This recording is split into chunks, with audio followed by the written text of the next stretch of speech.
Greetings, my fellow freedom lovers and sovereign thinkers. This is LO3's newest podcast. My name is Craig, transmitting from the beautiful swampy mangroves of South Florida. And today's date, Sunday, April 2nd, 2017.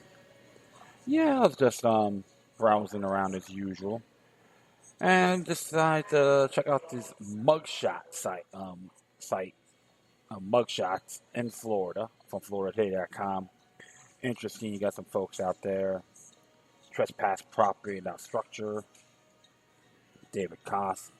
Of course, you got resisting arrest without violence. What the hell does that mean? And you got one person, 26, from Cocoa. Aggravated assault with deadly weapon without intent kill. Okay. And you got some folks, battery charges, marijuana possession. And I'm just like looking through here. Of course, it's interesting. But remember, they're innocent until proven guilty. So, and we got false ID given at Palm Bay. We got one here who was a fugitive from justice in Brevard County, 25. Looks like some of these folks here are don't look too good. They're looking really young. Possible drug abuse and so forth, baby meth.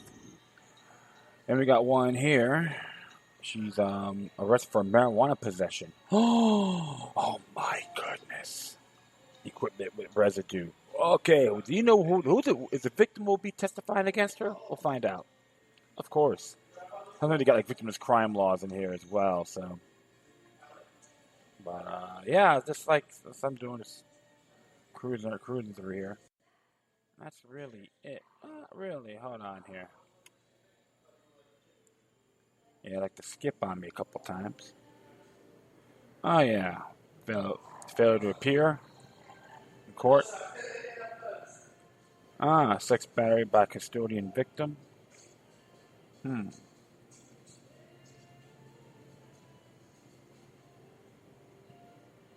Yeah, so it's DUI, yeah, all that good stuff. But nothing new. Breach of peace. Stuff you don't do, my friends. Yeah, so I was scoping around. So we're never gonna be worried about doing the taxes and all that good stuff. Yeah, I gotta choose my battles wisely, so I'm on half the battle, taking my time doing it. I'll get money back. What they'll take from me. Extortion. Yep, that's right. They hate when people say that. Oh, you can't do that. Yes, I can. It's called free speech. So, I'm gonna take the initiative on doing some few things here. Privacy concerns and Henry Kissinger, yeah, running a love letter about Rockefeller, the late David Rockefeller.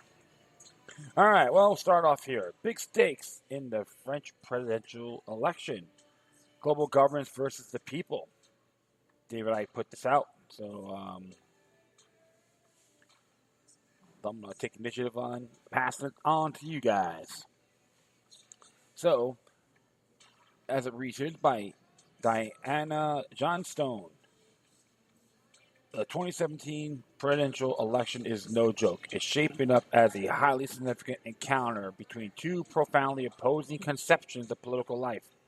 On one side, governance, meaning the joint management of society by a co-opt elite on the model of business corporations. On the other side, the traditional system called democracy, meaning the people's choice of leaders by free and fair elections.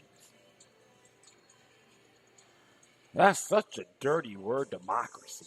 It's like, majority rule plus one. That's why the United States is considered a republic. Everyone goes, this is what democracy looks like. Well, you got to learn your facts. Know the facts before you shoot your mouth. But I will continue on. Historically, French political events tend to mark epochs and clarify dichotomies, excuse me, starting with the waning distinction between left and right. This election may be such an event. What is governance? It has become increasingly clear that the transatlantic power elite have long since decided that traditional representative democracy is no longer appropriate for the globalized world based on free circulation of capital. Instead, the favored model is governance, a word taken from the business world which refers to successful management of large corporations. Unite in a single purpose and aiming at maximum efficiency. This origin is evident in aspects of political governance and obligatory unanimity concerning values enforced by corporate media. The use of specialized committees to provide suggestions concerning delicate issues, a role played by civil society, the use of psychology and communications to shape public opinion, isolation of troublemakers, and co-optation of leadership. These features increasingly describes political life in the West. In the United States, the transition from democracy to governance has been managed by the G-Party system, which I say is very dangerous. Political parties are a sham. Any questions, go read George Washington's farewell address. I will proceed. Limiting voters' choice to two candidates selected and vetted by principal shareholders in the national business on the basis of their commitment to pursuing the governance agenda. This was going smoothly until Hillary Clinton, the overwhelming favorite of the entire elite, was shockingly defeated by an unvetted intruder, Donald Trump.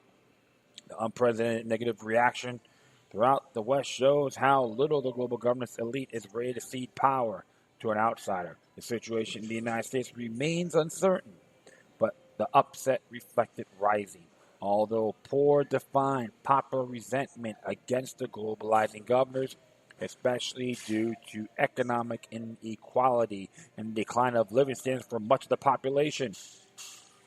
Hillary Clinton actually chose the word governance to describe her goals in the partnership of Goldman Sachs and other representatives of civil society.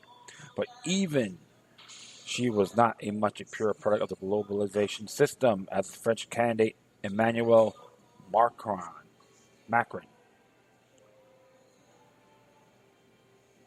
Governance personified. The first way to spot the role assigned to Macron is simply to glance at the media. The endless magazine covers puff pieces, platitudinous interviews, and never a word of criticism, whereas his leading rivals are systematically denigrated. In January, Foreign Policy introduced its readers to Macron as an English-speaking, German-loving French politician Europe has been waiting for. His career trajectory makes it clear why Western mainstream media are hailing Macron as the Messiah. Ooh, yay! Kissed the floor he walks on. Born in Amiens only 39 years ago, Emmanuel Macron has spent a lot of his life in schools. Like most of French leaders, he was educated in some of the best, but not the best, of France's elite schools. For Khan's years, he failed entrance to ENS, but did science, PO, and ENA. U.S. media seemed impressed by the fact that along the way he studied philosophy, which is no big deal in France. In 2004, he passed a competitive exam to be admitted to the Inspection Generale des Finances, one of the crops of experts that have distinguished the French system since Napoleon. IGF inspectors have lifetime security and are assigned as economic advisors to government officials or private entities. In the IGF, he gained the attention of particularly well-connected senior official, Jean-Pierre Joliot, who recommended him to Jacques Attali, the most spectacular of the intellectual gurus for the past 35 years, has regaled French governments with its futuristic visions. Jerusalem as the capital of the future world government, for example. In 2007, Aladi co-op Macron in his Super Elite Commission for the Liberation of Growth, authorized to provide guidance to the presidency. A star was born, a star of the business world. Yeah, can we say groom buffoon? The Italian Commission prepared a list of 316 proposals explicitly designed to install a new governance in service of growth. In this context, growth naturally means growth of profits by ways of measures, cutting back the cost of labor, tearing down barriers to movement of capital, deregulation. The 40 elite members planning the future of France included heads of Deutsche Bank and the Swiss firm Nestle. They also provide the young Macron with a valuable address book of youthful contacts. In 2008, on recommendation of Italy, Macron was taken into the Rothschild Bank at a high level by negotiating a Nestle purchase worth $9 billion. Macron became a millionaire thanks to his commission. To what did he owe a successful rise that 2 centuries ago would have been a subject for the Balzac novel? He was impressive, recall Italy. He got along with everyone and didn't antagonize anyone. Alan Minnick, or Mink, excuse me, Mink. Another star expert on everything once put this away. Macron is smart, but above all, he makes a good banker because he is charming, a necessary quality for his profession. Jean Mathieu de Poux. Macron is famous for such words of wisdom as what France needs is more young people who want to become billionaires, or who cares about programs. What counts is vision. So Macron has launched his career on the basis of his charm and vision. He certainly has a clear vision of the way to the top. Formation of governance elite. The path is strewn with contacts. The governance elite operates by co-optation.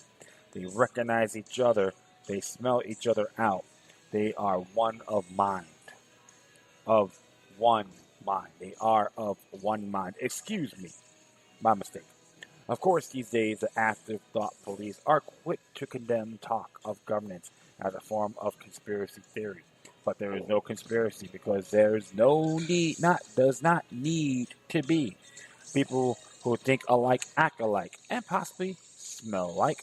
Nobody has to tell them what to do. And people who decry every hint of conspiracy seem to believe that people who possess immense power, especially financial power, don't bother to use it. Instead, they sit back, tell themselves, let the people decide, like George Soros, for instance. In reality, people with power not only they are convinced that they should use it for the good of humanity, for the good of the world. They know best. So why should they leave momentous decisions up to the ignorant masses? That's why David Rockefeller founded the Trilateral Commission 40 years ago to figure out how to deal with too much democracy. These days, ideologies keep masses amused and with arguments about themselves, which identity group they belong to, which gender they might be, who is being unfair to whom, and who is they must hate for the crime of hating. Yeah, Mind Control 101. Absolutely. Edward Bernays' playbook. Meanwhile, the elite meet amongst themselves and decide what is best. Thanks to Joyet in 2007, Macron, who was co-opted into a club called Las Gracchus after the Roman Gracchus brothers, devoted to values based on a recognition of the Keynesian welfare state doesn't fit globalization and European Union development. In 2011, Macron was co-opted into Club de la Rotonde. I always get this messed up. Don't worry, my pronunciation may have been horrendous, but that's okay. Which undertook to advise President Hollande to hit France with a competitiveness shock, favoring investments by lowering public expenses and labor costs. In 2012, Macron was welcomed to the French-American Foundation, known for selecting the young leaders of the future. In 2014, Macron made it to the really big time. On May 31st and June 1st of that year, he attended the annual Bilderberg meeting held in Copenhagen. Super secret gathering of governance designers was formed in 1954 by Prince Bernhard of the Netherlands. No journalists are allowed into the Bilderberg gatherings, but leading press barons are there to agree on the consensus that must be spun to the masses. So whoever bends over the most can come. And policy program, what's that? With these credentials, Macron went from being an economic advisor to Francos Holland to the Minister of Economy, Finance, and Digital Industry under Prime Minister Manuel Valls, where he vigorously promoted the Italian agency on pretext of promoting growth. Among other things, he reversed the position of his predecessor by approving the sale of the crown jewel of French industry, the Alstom energy sector responsible for France's nuclear power industry, to General Electric. As minister, Macron was responsible for the most unpopular measures of the entire unpopular Holland presidency. His so-called Macron Law, featuring massive deregulation, conformed to European Union directives, but was unable to win a majority in Parliament and had to be adopted by resorting to Article 49.3 in the Constitution, which allows the Prime Minister to adopt a law without a vote. His next accomplishment was more unveiled. He designed the reform of partial dismantling of French labor law, presented to the public as the El Khomri Law, named after the young labor minister, Moroccan-born Mariam El Khomri. Mariam El Khomri had virtually nothing to do with her law except to put a pretty face and an ethnic diversity name on a wildly unpopular legislation, which sent protesting workers into the streets for weeks. The split Socialist Party and obliged Prime Minister Valls to resort once again to Article 49.3 to pass it into law.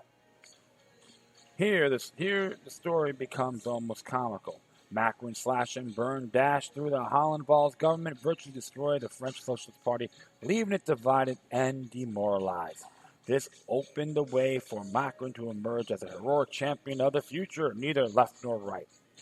The France of winners in his new party, and March, which can mean is up and running. At the present, Macron has risen to the polls neck and neck with the front-runner, Marine Le Pen, for the April 23rd first round, and thus the favorite challenger in the decisive May 7th second round, being charming, assured Macron a successful career as a banker, and a sycophantic mass media are doing their best to assure him the presidency, mainly on the basis of his youthful charm. The media and the people. As never before, the press and television from which most get their news have become not only unanimous in their choice and unscrupulous in their methods, but tyrannical in their commendation of independent news sources as fake and false. They should be called the mind management media. Objectivity is a thing of the past. There are 11 official candidates running for office of the President of the French Republic. The mind management media lavish admiring attention on Macron, treat his serious rivals as delinquents, toss a few bones to sure losers and ignore the rest. Backed by the mind management media, Macron is a candidate of authoritarian governance running against all others, against French democracy itself. You can read just a couple articles of the French presidential election. So, Interesting. Just say before, my friends, corruption, political tyranny is everywhere around the world. So you think the Clinton Trump election was a joke? Ha ha ha. Look what happened in France. Another New World Order butt boy. A Cornish, what this article that is. Sold his ass to the Bilderberg Group. Wow. I don't know if you ever met Rick Perry. I don't know. Allegedly. That's how far I'll go in that area. But it's like this. The more things change, the more things stays the same. And why a person like myself never trusts the government, period. And many people are leaving France because of high taxes and so forth. People tell me how great France is, they'll move back. I'm not saying the people there are terrible. The government's just pathetic. And you got a bunch of glam boys, glam girls, who many of them use Palmolive soap and talk great things. And you find out who they really are. It gets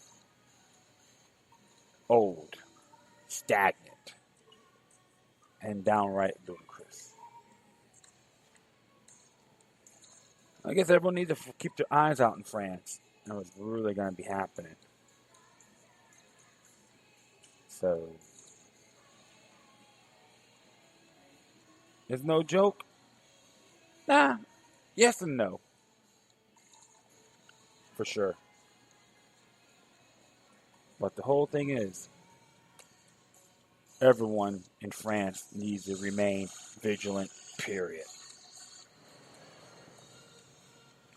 You know what? I want to see what their constitution is when it comes for the people.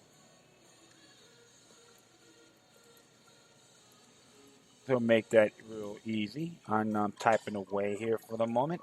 And just see if they got anything pertaining to that. To France.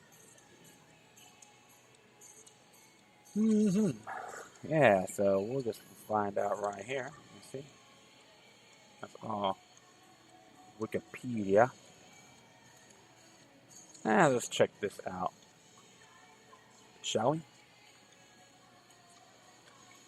Because the folks out there really need to start. The Fifth Republic. Most recent in 2008. Perfect. We're going to find out right now.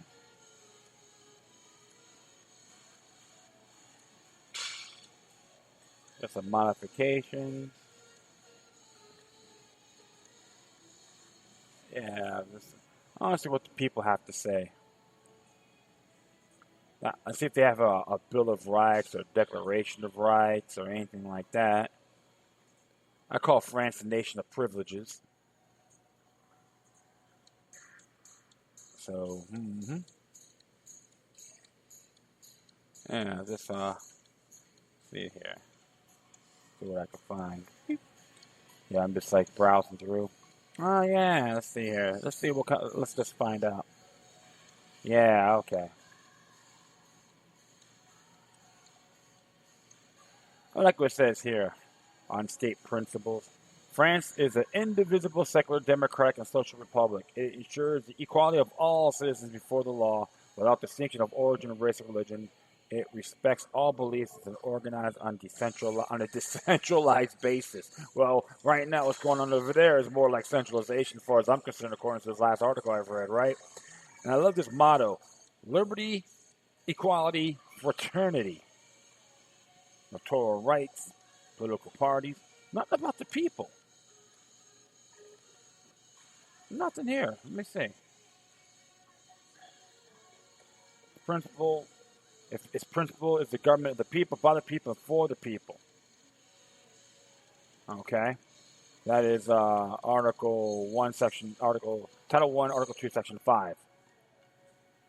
President of the Republic, Prime Minister. I got a nice little cluster here. Government, Parliament. I'm just browsing through here. Parliament and the government. Good grief, it's all government this, government that. Wow. That's why the whole thing's a confounded cluster.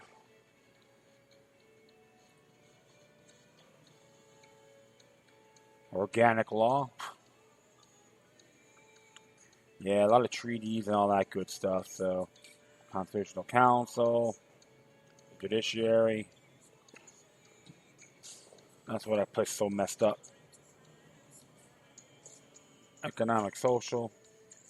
Defenders of rights. Let's see here. Article 71-1. Subsection 1. Defender of the rights assure the due respect of rights and freedoms by state administration, territorial communities, public legal entities, as well as by bodies carrying out a public service. I'm not too crazy about that. Nope. Okay. Well, nothing to really to go ape over. So I didn't waste my time, but I had to take a crack at it, my friends. I do trial and error as well, and boldly admit that. Yeah, pretty weak. Not really for the people, just on their rules. So yeah, so people out there need to start paying attention. Hey, I know you got the toughest gun laws out there, but I still believe in natural born rights as a whole. You got those natural rights in France, so I recommend you prepare yourselves at all costs. Because self-defense is righteous regardless where you live at, all right? So keep your eyes out in France, and let's see how they're going to praise this joker, Macron. Yeah, I'm real fascinated with that look. He looks like one of those stupid, pathetic comedy movies. I don't know. I've got the guy's name, but sort of looks like a dweeb. Look like a dude, maybe smell like a dweeb.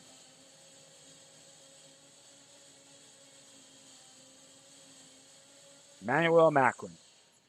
All right. Oops. Sorry about that. Next one came from Derek Bros. Came out yesterday. And a couple of days ago, excuse me. Yeah, a couple of days ago.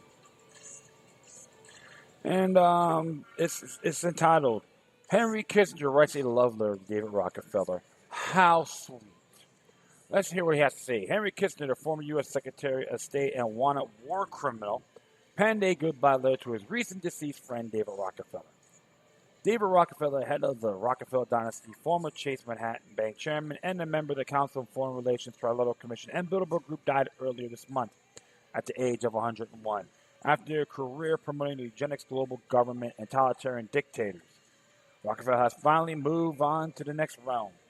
The deadstream media celebrated Rockefeller as a philanthropist while completely glossing over the darker aspect of his life. Perhaps no review of Rockefeller's life is a more disturbing than reflection taken by former Secretary of State, prominent globalist, and war criminal Henry Kissinger. The Washington Post released a disgusting piece of propaganda on Thursday under the title, Henry Kissinger by my dear friend, Rockefeller, a man who served the world. The letter reveals an incredibly honesty in describing the role of both men have played in geopolitics for the last 50 years. The letter makes it clear that presidents and prime ministers are hardly the most powerful movers and shakers working behind the scenes. He saw his life as an obligation to enable the consequential issues of our time to be pursued by the most talented and committed men and women for the sake of our society and peace of the world. I'm trying to make sure my bowel movements are functioning well. Okay, forgive me. Kissinger writes. Kissinger then describes his initial meeting with Rockefeller at a meeting of the Council on Foreign Relations, another institution that has galled for global government. Shortly afterward, he encouraged a discussion group, which later was developed into what is now known as the Bilderberg Group. an annual meeting of European American leaders to explore their challenges and common purposes. It is fascinating how open Kissinger is about the creation of the Bilderberg Group. They may be fairly well known today, but only 5 to 10 years ago, the group was completely unknown to mainstream society. Media denied the group existed, and politicians ran away when questioned about the group. Now, Bilderberg has a website, and their meetings are reported on, although the topics are not publicly discussed. A decade later, David called on me at time of Secretary of State to inform me that, in the view of some of the colleagues he had brought with him, the scope of U.S. foreign policy needed broadening. A truly global study to include Asia was required for that challenge. His associates, in fact, included Jimmy Carter, Walter Mondale, and Zbigniew Brzezinski.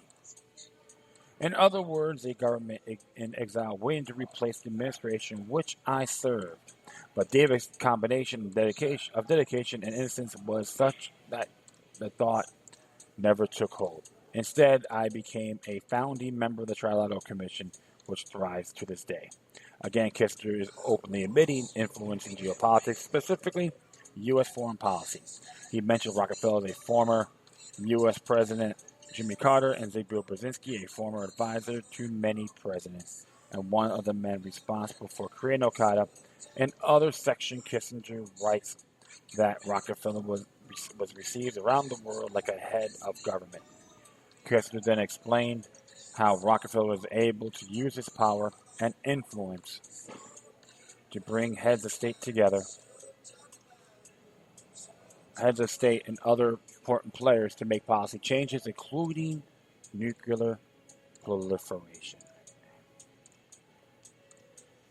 On one occasion in the late 1980s, I accompanied him to the Soviet Union for a visit to Mikhail Gorbachev to discuss nuclear issues.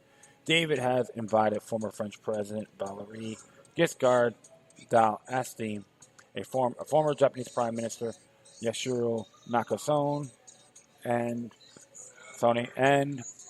me to produce a document on dealing with nuclear proliferation.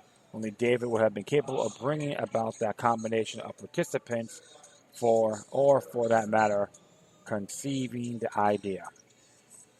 And another example of attempting to rewrite history, Kissinger describes Rockefeller as a man who was devoted to his family.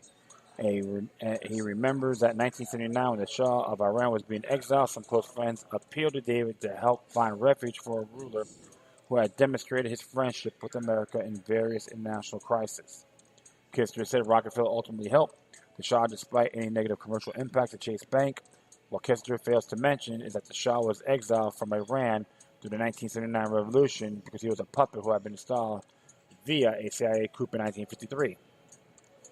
Rockefeller was simply helping out a brutal dictator who had been tasked with undermining his own people in order to carry out Western-friendly regime. Great guy, this Rockefeller. Kissinger concludes by stating that Rockefeller will remain a reminder that our ultimate legacy will be service and values, not personal ambition. Perhaps Rockefeller's legacy will be a reminder to service.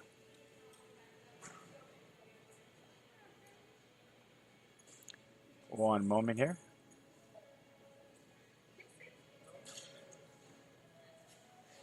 Okay, cool. No problem. Yeah, it looks like my dog's trying to play with the other dog here. Kissinger concludes by stating Rockefeller will remain be a reminder that our legacy will be service and values, not personal ambitions. Perhaps Rockefeller's legacy will be a reminder to service and values, but only by studying what he truly was and knowing his motivations can you understand what those values are. To gain that understanding, I suggest a new documentary, the author unauthorized biography of David Rockefeller from the Corbett Report. Haven't seen it yet, but he's really good. Check it out. One final note. While many internet commentators took the opportunity to laugh and celebrate the death of a man that promoted such darkness, I propose that perhaps we can find a way to have compassion and empathy for these super elites. People are even wealthier than Rockefeller are more hidden than Kissinger. These people have been raised to believe they should inherit the world. They may have been duped into believing false eugenics and race science that justifies their views on population control and war. If we choose to celebrate their death or even initiate violence against these sick souls, are we not stooping to their level? Are we so blind to believe that violence could bring peace? I believe our species will have an opportunity to awaken and confront those who have held us back and held us down. We will have the opportunity for forgiveness, accountability, and healing.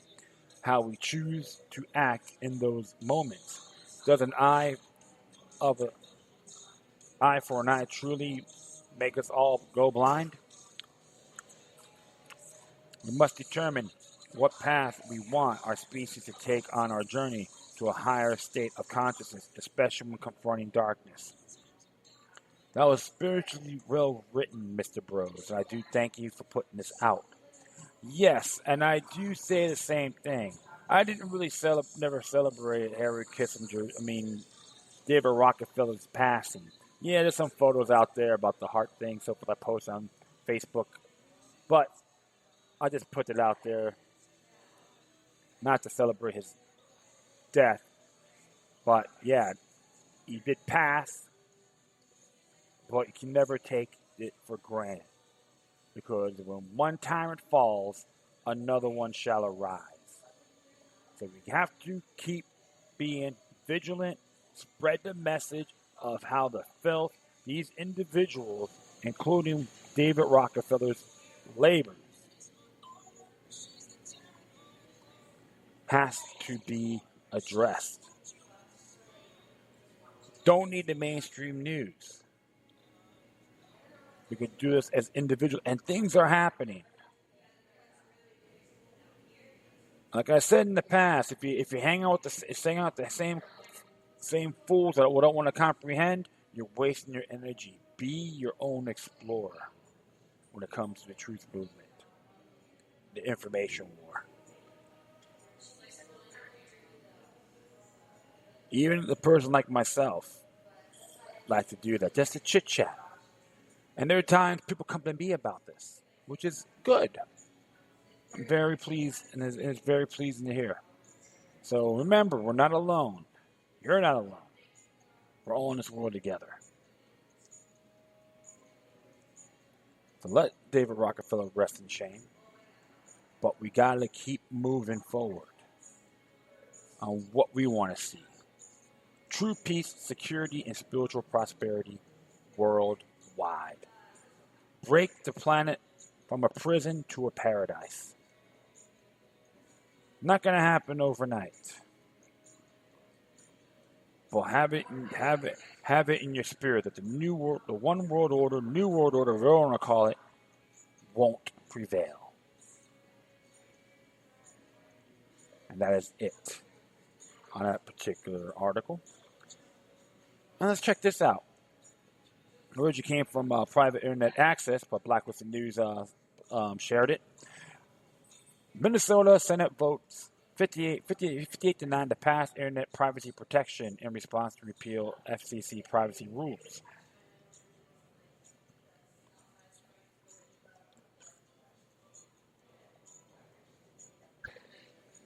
As it reads, in stark contrast to Congress' recent vote against internet privacy rights of American constituents, Minnesota state senators have voted to add broadband privacy protections at the state level. The protections were added in an amendment to SF number 1937, the Minnesota Economic Development Budget Bill, by Minnesota State Senator Latz. This internet privacy amendment was introduced as direct response to the Tuesday 215 to 205 vote by the House of Representatives for SJ Resolution 34. FCC internet privacy rules would have come into effect at the end of 2016 and would have forced internet service providers and telecom to get permission before selling your private internet history or app data usage, which they also don't consider. Excuse me here. considered sensitive information. These telecoms and ISPs have been hard at work to dismantle internet privacy with their words and money, but they have now been stopped in one more state. In direct response to Congress, Minnesota passes internet privacy protections. Once this bill passes Minnesota in the Minnesota House, it is signed into law by Governor Mark Dayton. ISPs will be required to obtain express written approval from the customer before collecting customer information from the users. Furthermore, it forbids these ISPs and telecom from refusing to provide service to someone that refuses to approve the collection of their personal data, which, if the online reaction to the repeal of the FCC privacy rules is a lot of people. There's a full text on the amendment if you want to read it for yourself. Section 17 is here, 237.417, personal information prohibition. No telecommunications or internet service provider that has entered into a franchise agreement, right-of-way agreement, or other contract with the state of Minnesota or political subdivision or the use of facilities that are subject to such agreements, even if it is not a party to the agreement, may collect personal information from a customer resulting from the customer's use of telecommunications or internet service provider without express written approval from the customer. No such telecommunication or internet service provider shall refuse to provide its services to a customer on the ground that the customer has not approved collection of the customer's personal information. Effective date. This section is effective the day following the final enactment. Minnesota State Senator Limmer, a Republican, said to Twin Cities Press, Pioneer Press, we should be encouraged at the invasion that's being allowed. Outraged. We should be outraged at the invasion that's being allowed on our most intimate means of communication. Private internet access. We'd like to commend the Minnesota politicians that stood up what their constituents truly care about. Now that SJ Resolution 34 has passed, fighting for internet privacy is increasingly happening at the state level instead. Conor Dockery wrote in the New York Times earlier this week, push for private internet privacy rules moves to the state houses. And that's, you gotta, it's funny about these bills, too, you have to look at all sides. And no, I do support the privacy thing, don't get me wrong. But when you get the FCC involved, it gets a little bit, out of hand. It's too much more big government. And, there's a lot of other things in there, other tools you got to start using. And so I remember I read one here from the Personal Liberty. I'm not going to go too much into it, but I will add this to the footnotes of this article. And it's interesting to talk about the whole thing here when it was written in here. It was using it as public utility. And something they don't want to teach you, something they want you to know. That's the name of the title. That's the title of it. What the FCC privacy rules is really about. So you can get your own views on here. Here's a real history. FTC until 2015 was a cop on the beat for the internet privacy, data security, and consumer protection broadly. The FTC has a well-developed framework that treats all players the same way. Internet service providers, search, advertising work, and social media companies. That all changed when the FCC Commission voted on a 3-2 party line vote to adopt Barack Obama's to regulate internet like a public utility. And it's interesting when you go down a little bit more on this article. And it says here about the whole thing, talks about Google, because Google is involved in this. That's precisely what happened as Google, which had astonishing 250 personnel rotate into the Obama administration, used a stroke to hobble competitors. So it's more of a monopolization. So you get that. Definitely, I'll put the article in there so you can make your own decision. And I'm gonna add another one to this as well. How not to protect your privacy online. Pretty good satire, but it gives you some recommendations what to use, what not to use. And of course, DuckDuckGo is a good search engine. I use Start Page and some controversies, but DuckDuckGo is really good. And of course, you can say if you use VPN or use Tor, and it tells you the pros and cons of everything else. So I'm going to add that to the memo. And that's by fuelguy.gizmodo.com. It's by Adam Clark Estes. So you can check that out yourself. So I'm going to add those in there as well. Woo, sneeze. So, next one here from Blacklisted News. It's called The Hacker. Name of the site, The Hacker. Got that forward. It says here, Verizon to pre-install a spyware app on its Android phone to collect user data. And the death, one moment. Woo. Sorry about that. All right. And it says here, in the death of a online privacy rules, wasn't enough for the internet service provider and advertisers to celebrate. Verizon has planned to pre-install spyware on customers' Android devices in order to collect their personal data. The telecom giant has partnered with EV Launcher to bring a new application called AppFlash, a universal search bar that will come pre-installed on home screens on all Verizon Android handsets for quickly finding apps and web content. AppFlash is simply a Google search bar replacement, but instead of collecting and sending telemetry data, including what you search, handset apps, and other online activities to Google, it will send to Verizon. What's worse, just like other pre-installed bloatware apps, Android users can't uninstall AppFlash quickly unless they have rooted their phone. AppFlash allows you to search inside apps or browse through listings of nearby restaurants and entertainment. The built-in Google search can also do all these stuff. So there's nothing in this app does that Google search can't. Then what's the need for this app? Of course, selling your data to advertisers and other big data companies make money, thanks to the U.S. Senate that allowed ISPs to collect and sell your data without permission and banned the FCC from ever passing any rule that would limit these powers.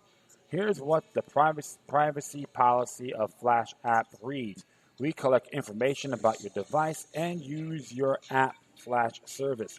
This information includes your mobile phone number, device identifiers, device type, and operating system, and information about the AppFlash features and services you use and your interactions with them. We also access information about the list of apps you have on your device. With your permission, AppFlash collects information about your device, precise location from your device operation system, as well as contact information you store on your device. AppFlash information may be shared within the Verizon family of companies, including companies like AOL, who may use it to help provide more relevant advertising within the AppFlash experiences and in other places, including non-Verizon sites, services, and devices. How nice, right? How real sweet of them. What's more, there is a suggested apps section on the AppFlash main screen, which means that those apps have paid Verizon a good price to list on the main screen. How to get rid of AppFlash on your Verizon Android phone? Users can get rid of this bloatware in two ways. You can either root your device and remove the app in question, or only disable the app. The root to remove AppFlash from Android, since the company has made AppFlash a default app on the home screen of its Android set to help users search content and browse through the internet. App cannot be uninstalled. So in order to uninstall AppFlash, you are required to root your Android device and then delete the app from your storage memory. 2. Disable AppFlash with root. Since rooting is a dangerous process, what void your device warranty, you can simply disable AppFlash. Disabling bloatware apps on newer phones is easy, as Android has built the way to do this, which does not require any root access. Just head on to the settings, app, or application. Some phones app now can open, disable, force stop, and clear data as well. Well, depends how you want to look at that. Good grief. Man. Nosing around as usual. Yeah, I'm not too crazy about cell phones. That's why I don't go too ape over it. It is a very bad habit. Don't get me wrong, but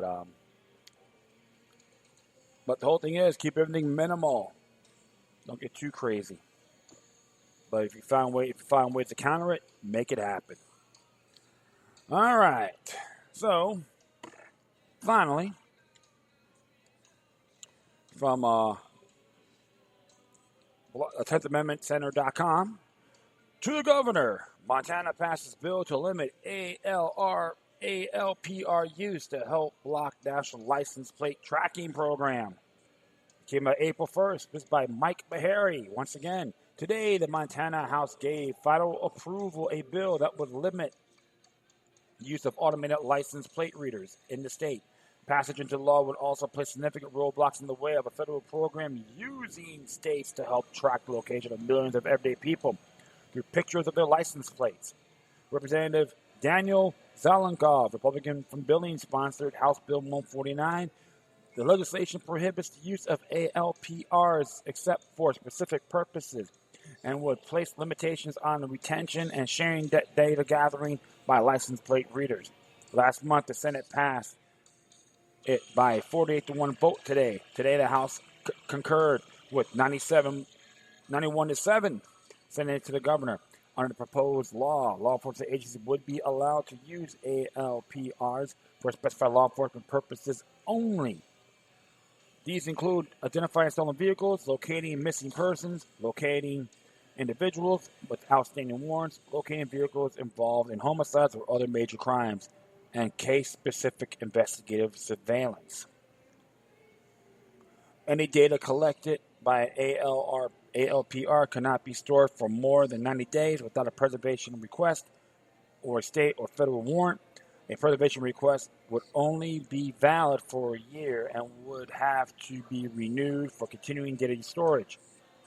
The amended version passed by the Judiciary Committee removed the language prohibiting an ALPR system from photographing, recording, or producing images of the occupants of a vehicle.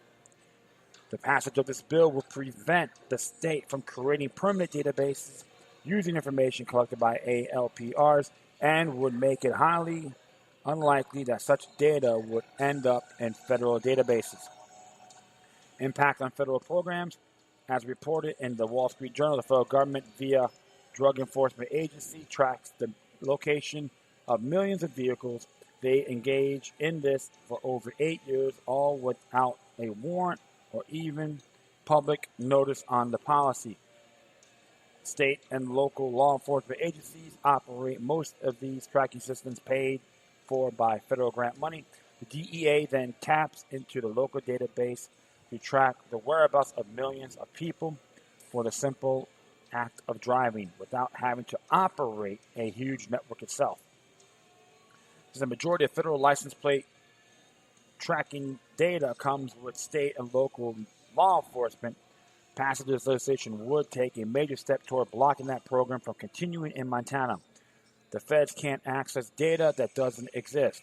Data means no federal license plate tracking program, 10th Amendment Center founder and executive director Michael Bolden said. A law enforcement generally configures ALPRs to store the photograph, the license plate numbers, and the date, time, and location of vehicles.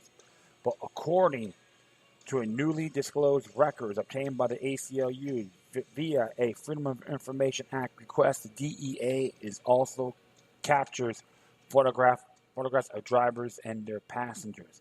According to the ACLU, one internal 2009 DEA communication stated clearly that the license plate program can provide requester with images that may include vehicle license plate numbers, front and or rear, photos of visible vehicle occupants, redacted, and in front and rear overall view of the vehicle, clearly showing that occupants' photos are not occasionally accidental byproduct of the technology, but the one that is intentionally being cultivated.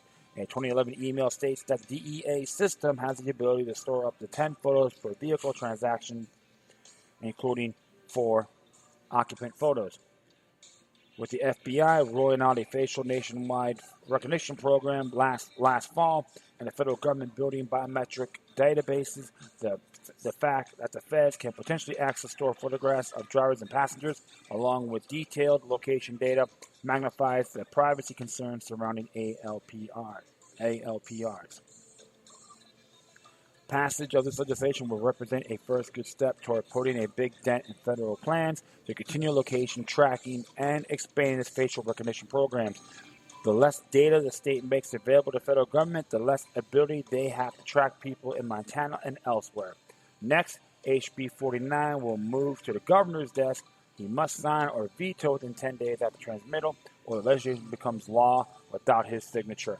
Hey, I think it's better than before. Got to keep the pressure on the federal government more. So yes, I'm real happy with how this came out.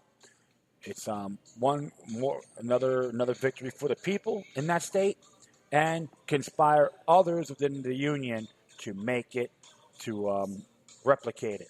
So homage to them, to the servants out there. Keep the pressure going. Let them know who's boss.